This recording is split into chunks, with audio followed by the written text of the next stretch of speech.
Capítulo 8 da emancipação da alma.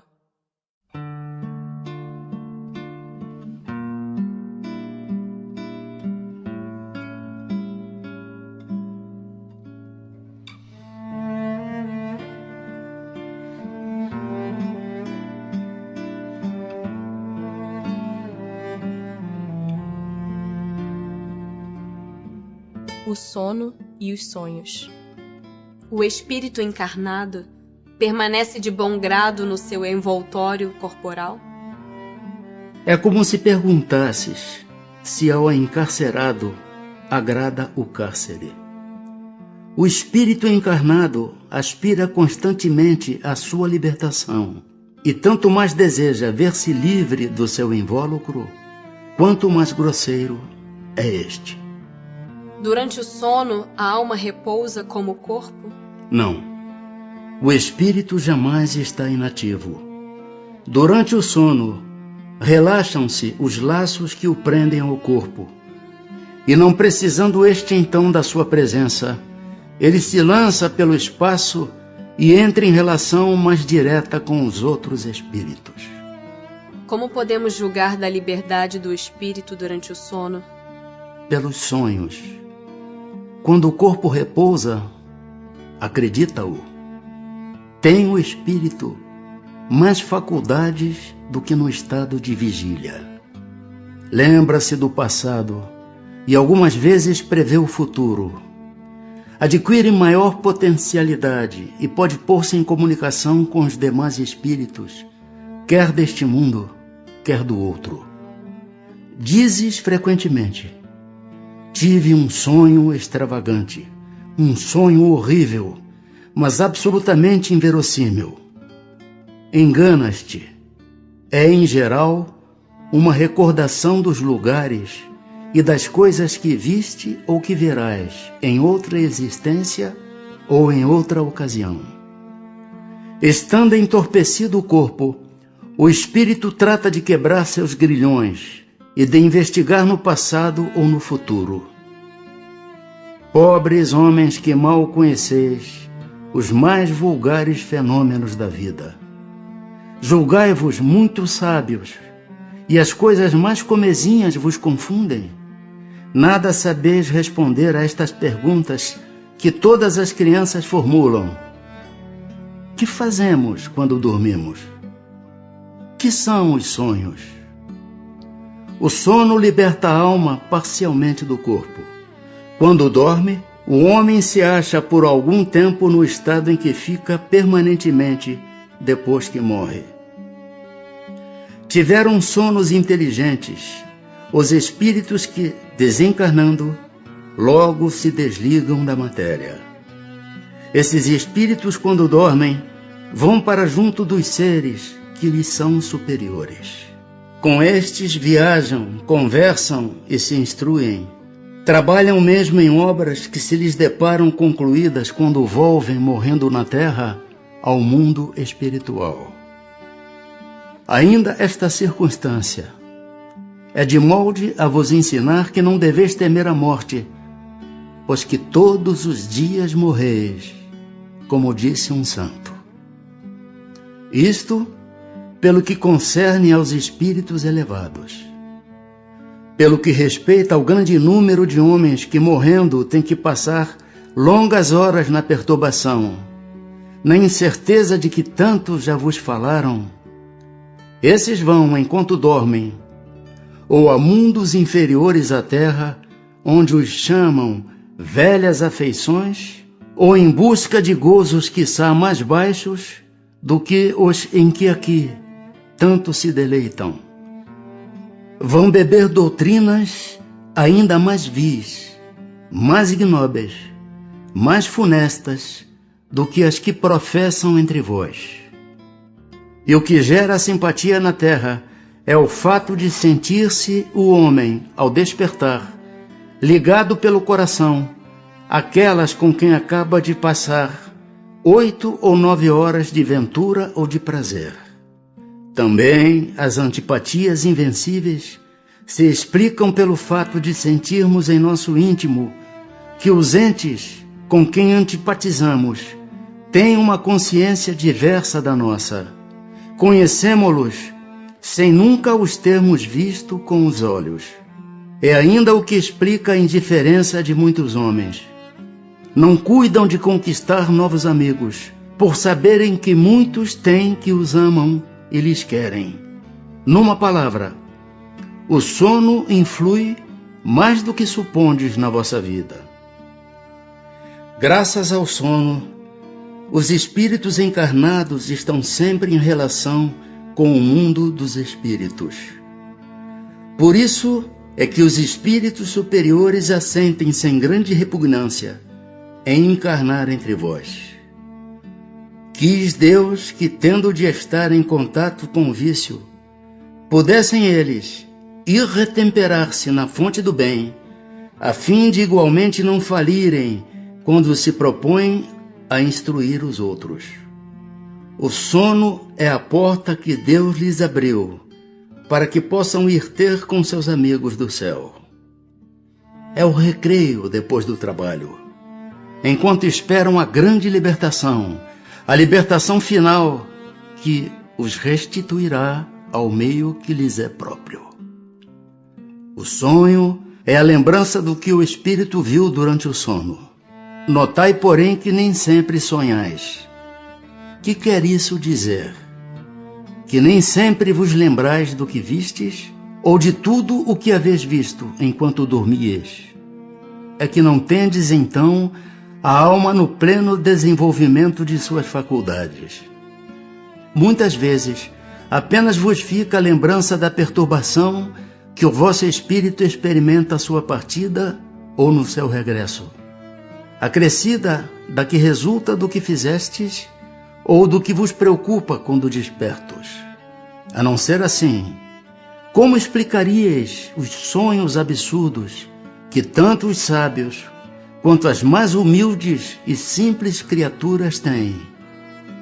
Acontece também que os maus espíritos se aproveitam dos sonhos para atormentar as almas fracas e pusilânimes. Em suma, dentro em pouco vereis vulgarizar-se outra espécie de sonhos. Conquanto tão antiga como a de que vimos falando, vós a desconheceis. Refiro-me aos sonhos de Joana, ao de Jacó, aos dos profetas judeus e aos de alguns adivinhos indianos. São recordações guardadas por almas que se desprendem quase inteiramente do corpo, recordações dessa segunda vida a que ainda há pouco aludíamos. Tratai de distinguir essas duas espécies de sonhos, nos de que vos lembrais. Do contrário, cairíeis em contradições e em erros funestos à vossa fé. Por que não nos lembramos sempre dos sonhos? Em o que chamas sono, só há o repouso do corpo, visto que o espírito está constantemente em atividade. Recobra durante o sono um pouco da sua liberdade e se corresponde com os que lhe são caros, quer neste mundo, quer em outros. Mas como é pesada e grosseira a matéria que o compõe, o corpo dificilmente conserva as impressões que o espírito recebeu, porque a este não chegaram por intermédio dos órgãos corporais. Que se deve pensar das significações atribuídas aos sonhos? Os sonhos não são verdadeiros como entendem os pseudos adivinhos. Pois for absurdo crer-se que sonhar com tal coisa anuncia tal outra. São verdadeiros no sentido de que apresentam imagens que para o espírito têm realidade, porém que frequentemente nenhuma relação guardam com o que se passa na vida corporal. São também, como atrás dissemos, um pressentimento do futuro permitido por Deus, ou a visão do que no momento ocorre em outro lugar a que a alma se transporta. Não se contam por muitos os casos de pessoas que em sonho aparecem a seus parentes e amigos, a fim de avisá-los do que a elas está acontecendo? Que são essas aparições, senão as almas ou espíritos de tais pessoas a se comunicarem com entes caros? Quando tendes certeza de que o que vistes realmente se deu, não fica provado que a imaginação nenhuma parte tomou na ocorrência, sobretudo se o que observastes não vos passava pela mente quando em vigília? Acontece com frequência verem-se em sonho coisas que parecem um pressentimento, que afinal não se confirma. A que se deve atribuir isto?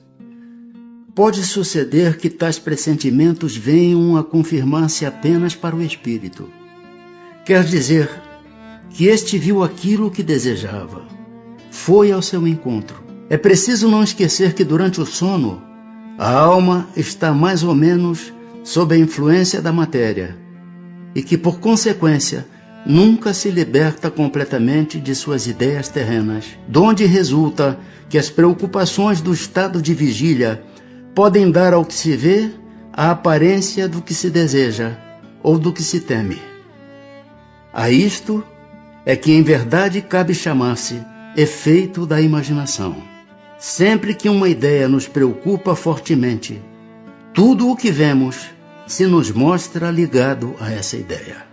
Quando em sonho vemos pessoas vivas, muito nossas conhecidas, a praticarem atos de que absolutamente não cogitam, não é isso puro efeito de imaginação? De que absolutamente não cogitam, dizes. Que sabes a tal respeito? Os espíritos dessas pessoas vêm visitar o teu.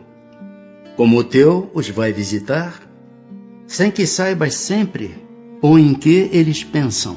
Demais, não é raro atribuir-lhes, de acordo com o que desejais, a pessoas que conheceis, ou que se deu ou se está dando em outras existências. É necessário o sono completo para a emancipação do espírito? Não. Basta que os sentidos entrem em torpor, para que o espírito recobre a sua liberdade. Para se emancipar, ele se aproveita de todos os instantes de trégua que o corpo lhe concede. Desde que haja prostração das forças vitais, o espírito se desprende, tornando-se tanto mais livre quanto mais fraco for o corpo. E qual a razão de ouvirmos, algumas vezes em nós mesmos, palavras pronunciadas distintamente e que nenhum nexo tem com o que nos preocupa? É fato. Ouvis até mesmo frases inteiras, principalmente quando os sentidos começam a entorpecer-se. É quase sempre fraco eco do que diz um espírito que convosco se quer comunicar. Doutras vezes, num estado que ainda não é bem o do adormecimento, estando com os olhos fechados, vemos imagens distintas, figuras cujas mínimas particularidades percebemos. O que há aí? Efeito de visão ou de imaginação? Estando entorpecido o corpo, o espírito trata de desprender-se, transporta-se e vê. Se já fosse completo o sono, haveria sonho. Dá-se também que durante o sono, ou quando nos achamos apenas ligeiramente adormecidos, acodem-nos ideias que nos parecem excelentes e que se nos apagam da memória apesar dos esforços que façamos para retê-las. De onde vêm essas ideias? Provém da liberdade do espírito que se emancipa e que, emancipado, goza de suas faculdades com maior amplitude. Também são frequentemente conselhos que outros espíritos dão. De que servem essas ideias e esses conselhos, desde que pelo esquecer não os podemos aproveitar? Essas ideias, em regra, mais dizem respeito ao mundo dos espíritos do que ao mundo corpóreo. Pouco importa que comumente o espírito as esqueça quando unido ao corpo. Na ocasião oportuna, voltar-lhe-ão como inspiração de momento. Estando desprendido da matéria e atuando como espírito, sabe o espírito encarnado qual será a época de sua morte? Acontece pressenti-la. Também sucede ter plena consciência dessa época, o que dá lugar a que, em estado de vigília, tenha a intuição do fato. Por isso é que algumas pessoas preveem com grande exatidão a data em que virão a morrer. Pode a atividade do espírito durante o repouso ou o sono corporal fatigar o corpo? Pode, pois que o espírito se acha preso ao corpo qual balão cativo ao poste. Assim como as sacudiduras do balão abalam o poste, a atividade do espírito reage sobre o corpo e pode fatigá-lo. Visitas espíritas entre pessoas vivas. Do princípio da emancipação da alma, parece decorrer que temos duas existências simultâneas, a do corpo, que nos permite a vida de relação ostensiva, e a da alma, que nos proporciona a vida de relação oculta. É assim? No estado de emancipação, prima a vida da alma. Contudo, não há verdadeiramente duas existências. São antes duas fases de uma só existência, porquanto o homem não vive duplamente. Podem duas pessoas que se conhecem visitar-se durante o sono? Certo. E muitos que julgam não se conhecerem costumam reunir-se e falar-se. Podes ter, sem que o suspeites, amigos em outro país. É tão habitual o fato de irdes encontrar-vos durante o sono com amigos e parentes, com os que conheceis e que vos podem ser úteis, que quase todas as noites fazeis essas visitas. Que utilidade podem elas ter se as esquecemos? De ordinário, ao despertardes, guardais a intuição desse fato, do qual se originam certas ideias que vos vêm espontaneamente, sem que possais explicar como vos acudiram. São ideias que adquiristes nessas confabulações. Pode o homem, pela sua vontade, provocar as visitas espíritas? Pode, por exemplo, dizer, quando está para dormir: quero esta noite encontrar-me em espírito com fulano, quero falar-lhe para dizer isto. O que se dá é o seguinte: adormecendo o homem, seu espírito desperta, e muitas vezes nada disposto se mostra a fazer o que o homem resolvera, porque a vida deste pouco interessa ao seu espírito uma vez desprendido da matéria. Isto com relação a homens já bastante elevados espiritualmente. Os outros passam de modo muito diverso a fase espiritual de sua existência terrena. Entregam-se às paixões que os escravizaram ou se mantêm inativos. Pode, pois, suceder tais sejam os motivos que a isso o induzem, que o espírito vá visitar aqueles com quem deseja encontrar-se. Mas não constitui razão para que semelhante coisa se verifique, o simples fato de ele o querer quando desperto. Podem espíritos encarnados reunir-se em certo número e formar assembleias? Sem dúvida alguma. Os laços antigos ou recentes da amizade costumam reunir desse modo diversos espíritos que se sentem felizes de estar juntos. Uma pessoa que julgasse morto um de seus amigos, sem que tal fosse a realidade, poderia encontrar-se com ele em espírito e verificar que continuava vivo? E, dado o fato, poderia ao despertar ter dele a intuição? Como espírito, a pessoa que figuras pode ver o seu amigo e conhecer-lhe a sorte. Se lhe não houver sido imposto por prova, crer na morte desse amigo poderá ter um pressentimento da sua existência, como poderá tê-lo de sua morte. Transmissão oculta do pensamento. Que é o que dá causa a que uma ideia, a de uma descoberta, por exemplo, surja em muitos pontos ao mesmo tempo? Já dissemos que durante o sono os espíritos se comunicam entre si. Ora bem, quando se dá o despertar, o espírito se lembra do que aprendeu e o homem julga ser isso um invento de sua autoria. Assim é que muitos podem simultaneamente descobrir a mesma coisa. Quando dizes que uma ideia paira no ar, usais de uma figura de linguagem mais exata do que supondes. Todos, sem o suspeitarem, contribuem para propagá-la. Podem os espíritos comunicar-se, estando completamente despertos os corpos? O espírito não se acha encerrado no corpo como numa caixa. Irradia por todos os lados. Segue-se que pode comunicar-se com outros espíritos, mesmo em estado de vigília, se bem que mais dificilmente. Como se explica que duas pessoas perfeitamente acordadas tenham instantaneamente a mesma ideia? São dois espíritos simpáticos que se comunicam e veem reciprocamente seus pensamentos respectivos, embora sem estarem adormecidos os corpos.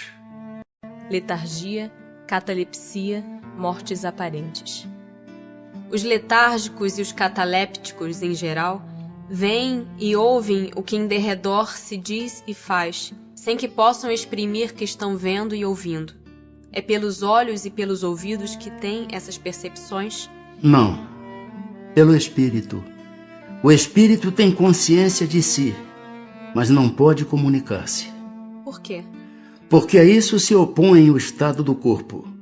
E esse estado especial dos órgãos vos prova que no homem há alguma coisa mais do que o corpo, pois que então o corpo já não funciona, e no entanto o espírito se mostra ativo. Na letargia, pode o espírito separar-se inteiramente do corpo, de modo a imprimir-lhe todas as aparências da morte e voltar depois a habitá-lo? Na letargia, o corpo não está morto, porquanto há funções que continuam a executar-se. Sua vitalidade se encontra em estado latente como na crisálida, porém não aniquilada. Ora, enquanto o corpo vive, o espírito se lhe acha ligado.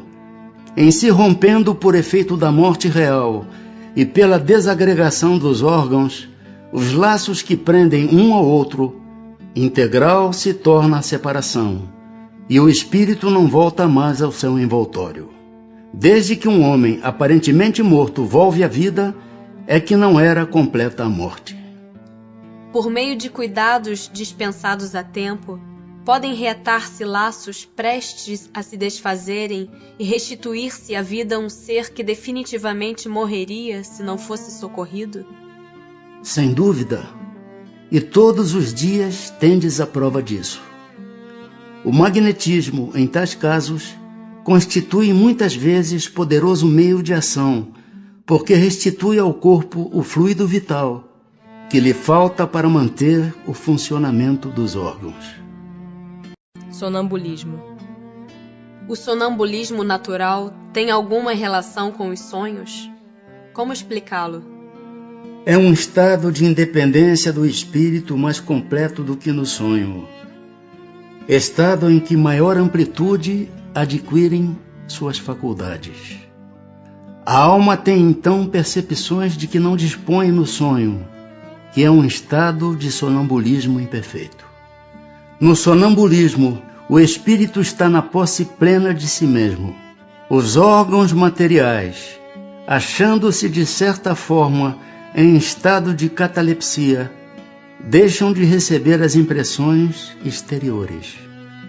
Esse estado se apresenta principalmente durante o sono, ocasião em que o espírito pode abandonar provisoriamente o corpo, por se encontrar este gozando do repouso indispensável à matéria.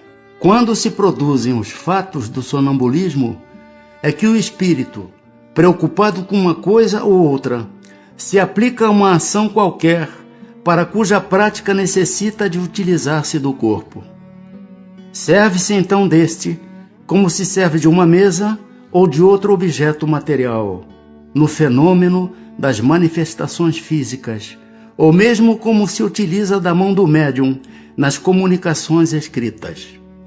Nos sonhos de que se tem consciência, os órgãos, inclusive os da memória, começam a despertar. Recebem imperfeitamente as impressões produzidas por objetos ou causas externas e as comunicam ao espírito que então, também em repouso, só experimenta do que lhe é transmitido. Sensações confusas e, em geral, desordenadas, sem nenhuma aparente razão de ser, mescladas que se apresentam de vagas recordações, quer da existência atual, quer de anteriores. Facilmente, portanto, se compreende porque os sonâmbulos nenhuma lembrança guardam do que se passou enquanto estiveram no estado sonambúlico e porque os sonhos de que se conserva a memória, as mais das vezes não têm sentido. Digo as mais das vezes, porque também sucede serem a consequência de lembrança exata de acontecimentos de uma vida anterior e até não raro, uma espécie de intuição do futuro. O chamado sonambulismo magnético tem alguma relação com o sonambulismo natural? É a mesma coisa, com a só diferença de ser provocado. De que natureza é o agente que se chama fluido magnético? Fluido vital, eletricidade animalizada, que são modificações do fluido universal. Qual a causa da clarividência sonambúlica? Já o dissemos, é a alma que vê. Como pode o sonâmbulo ver através dos corpos opacos? Não há corpos opacos, senão para os vossos grosseiros órgãos. Já precedentemente não dissemos que a matéria nenhum obstáculo oferece ao espírito, que livremente a atravessa? Frequentemente ouvis o sonâmbulo dizer que vê pela fronte, pelo punho, etc. Porque achando-vos inteiramente presos à matéria, não compreendeis, lhe seja possível ver sem o auxílio dos órgãos. Ele próprio, pelo desejo que manifestais, julga precisar dos órgãos. Se, porém, o deixasses livre, compreenderia que vê por todas as partes do seu corpo, ou melhor falando, que vê de fora do seu corpo. Pois que a sua clarividência é a de sua alma ou do seu espírito, por que é que o sonâmbulo não vê tudo e tantas vezes se engana? Primeiramente, aos espíritos imperfeitos não é dado verem tudo e tudo saberem. Não ignoras que ainda partilham dos vossos erros e prejuízos.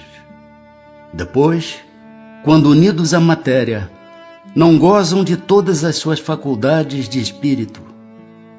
Deus outorgou ao homem a faculdade sonambúlica para fim útil e sério, não para que se informe do que não deva saber. Eis porque os sonâmbulos nem tudo podem dizer. Qual a origem das ideias inatas do sonâmbulo? E como pode falar com exatidão de coisas que ignora quando desperto, de coisas que estão mesmo acima de sua capacidade intelectual? É que o sonâmbulo possui mais conhecimentos do que aqueles que lhe supões. Apenas tais conhecimentos dormitam, porque por demasiado imperfeito, seu invólucro corporal não lhe consente rememorá-lo. Que é, afinal, um sonâmbulo? Espírito como nós, e que se encontra encarnado na matéria para cumprir a sua missão, despertando dessa letargia quando cai em estado sonambúlico. Já vos temos dito repetidamente que vivemos muitas vezes. Esta mudança é que ao sonâmbulo, como a qualquer espírito, ocasiona a perda material do que haja aprendido em precedente existência. Entrando no estado a que chamas crise, lembra-se do que sabe, mas sempre de modo incompleto. Sabe, mas não poderia dizer de onde lhe vem o que sabe, nem como possui os conhecimentos que revela.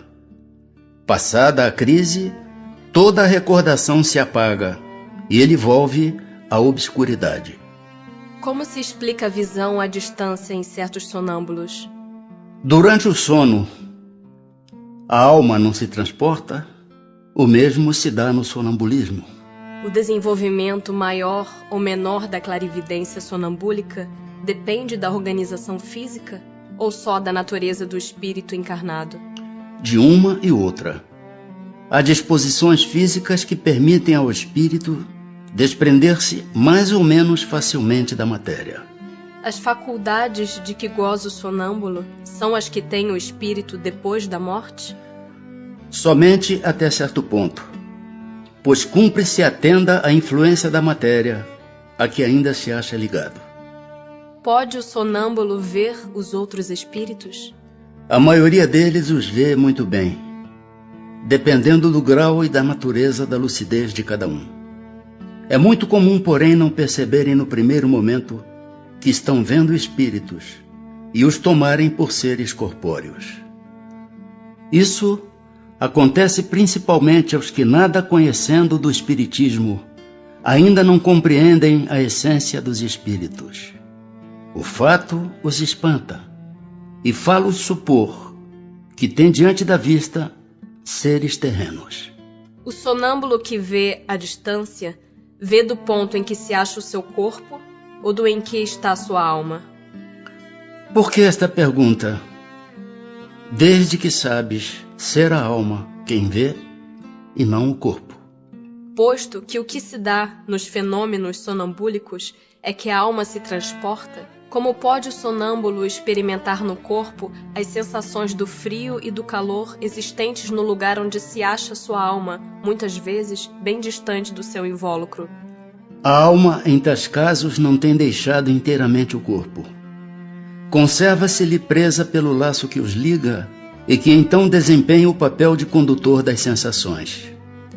Quando duas pessoas se comunicam de uma cidade para outra por meio da eletricidade, esta constitui o laço que lhes liga os pensamentos. Daí vem que confabulam como se estivessem ao lado uma da outra. O uso que um sonâmbulo faz da sua faculdade influi no estado do seu espírito depois da morte? Muito. Como o bom ou mau uso que o homem faz de todas as faculdades com que Deus o dotou. Êxtase. Que diferença há entre o êxtase e o sonambulismo? O êxtase é um sonambulismo mais apurado. A alma do estático ainda é mais independente. O espírito do estático penetra realmente nos mundos superiores? Vê esses mundos e compreende a felicidade dos que os habitam, donde lhe nasce o desejo de lá permanecer. Há, porém, mundos inacessíveis aos espíritos que ainda não estão bastante purificados. Quando o estático manifesta o desejo de deixar a terra, fala sinceramente, não o retém o instinto de conservação? Isso depende do grau de purificação do espírito. Se verifica que a sua futura situação será melhor do que a sua vida presente, esforça-se por desatar os laços que o prendem à terra. Se deixasse o estático entregue a si mesmo, poderia sua alma abandonar definitivamente o corpo? Perfeitamente. Poderia morrer. Por isso é que preciso se torna chamá-lo a voltar, apelando para tudo o que o prende a este mundo, fazendo-lhe sobretudo compreender que a maneira mais certa de não ficar lá, onde vê que seria feliz, consistiria em partir a cadeia que o tem preso ao planeta terreno. Pretendendo que lhe é dado ver coisas que evidentemente são produto de uma imaginação que as crenças e prejuízos terrestres impressionaram, não será justo concluir-se que nem tudo o que o estático vê é real? O que o estático vê é real para ele. Mas como seu espírito se conserva sempre debaixo da influência das ideias terrenas, pode acontecer que veja seu modo, ou melhor, que exprima o que vê numa linguagem moldada pelos preconceitos e ideias de que se acha imbuído. Ou então, pelos vossos preconceitos e ideias, a fim de ser mais bem compreendido. Neste sentido, principalmente, é que lhe sucede errar. Que confiança se pode depositar nas revelações dos estáticos? O estático está sujeito a enganar-se muito frequentemente, sobretudo quando pretende penetrar no que deva continuar a ser mistério para o homem. Porque então se deixa levar pela corrente das suas próprias ideias, ou se torna joguete de espíritos mistificadores que se aproveitam da sua exaltação para fasciná-lo. Que deduções se podem tirar dos fenômenos do sonambulismo e do êxtase? Não constituirão uma espécie de iniciação na vida futura? A bem dizer, mediante esses fenômenos, o homem entrevê a vida passada e a vida futura. Estude-os e achará o esclarecimento de mais de um mistério, que a sua razão inutilmente procura devassar. Poderiam tais fenômenos adequar-se às ideias materialistas? Aquele que os estudar de boa fé e sem prevenções não poderá ser materialista nem ateu. Dupla vista. O fenômeno a que se dá a designação de dupla vista tem alguma relação com o sonho e o sonambulismo? Tudo isso é uma só coisa. O que se chama dupla vista é ainda resultado da libertação do espírito, sem que o corpo seja adormecido. A dupla vista ou segunda vista é a vista da alma. É permanente a segunda vista? A faculdade é, o exercício não. Em os mundos menos materiais do que o vosso, os espíritos se despreendem mais facilmente e se põem em comunicação apenas pelo pensamento, sem que todavia fique abolida a linguagem articulada. Por isso mesmo, em tais mundos, a dupla vista é faculdade permanente para a maioria de seus habitantes, cujo estado normal se pode comparar ao dos vossos sonâmbulos lúcidos. Essa também é a razão porque esses espíritos se vos manifestam com maior facilidade do que os encarnados em corpos mais grosseiros. A segunda vista aparece espontaneamente ou por efeito da vontade de quem a possui como faculdade? As mais das vezes é espontânea, porém a vontade também desempenha com grande frequência importante papel no seu aparecimento. Toma, por exemplo, de uma dessas pessoas, pseudo-adivinhas, algumas das quais dispõem desta faculdade, e verás que é com auxílio da própria vontade que se colocam no estado de terem a dupla vista e o que chamas visão. A dupla vista é suscetível de desenvolver-se pelo exercício? Sim. Do trabalho sempre resulta o progresso e a dissipação do véu que encobre as coisas. Esta faculdade tem qualquer ligação com a organização física? Incontestavelmente, o organismo influi para sua existência. Há organismos que lhe são refratários. Por que é que a segunda vista parece hereditária em algumas famílias? Por semelhança da organização, que se transmite como as outras qualidades físicas. Depois, a faculdade se desenvolve por uma espécie de educação, que também se transmite de um ao outro. É exato que certas circunstâncias desenvolvem a segunda vista? A moléstia, a proximidade do perigo, uma grande comoção podem desenvolvê-la. O corpo às vezes vem a achar-se num estado especial, que faculta ao espírito ver o que não podes ver com os olhos carnais. As pessoas dotadas de dupla vista sempre têm consciência de que a possuem? Nem sempre. Consideram isso coisa perfeitamente natural, e muitos creem que se cada um observasse o que se passa consigo, todos verificariam que são como eles. Poder-se-ia atribuir a uma espécie de segunda vista a sensibilidade de algumas pessoas que, sem nada apresentarem de extraordinário, apreciam as coisas com mais precisão do que as outras? É sempre a alma a irradiar mais livremente e apreciar melhor do que sob o véu da matéria. Pode esta faculdade, em alguns casos, dar a presciência das coisas? Pode. Também dá os pressentimentos, pois que muitos são os graus em que ela existe, sendo possível que no mesmo indivíduo exista em todos os graus ou em alguns somente.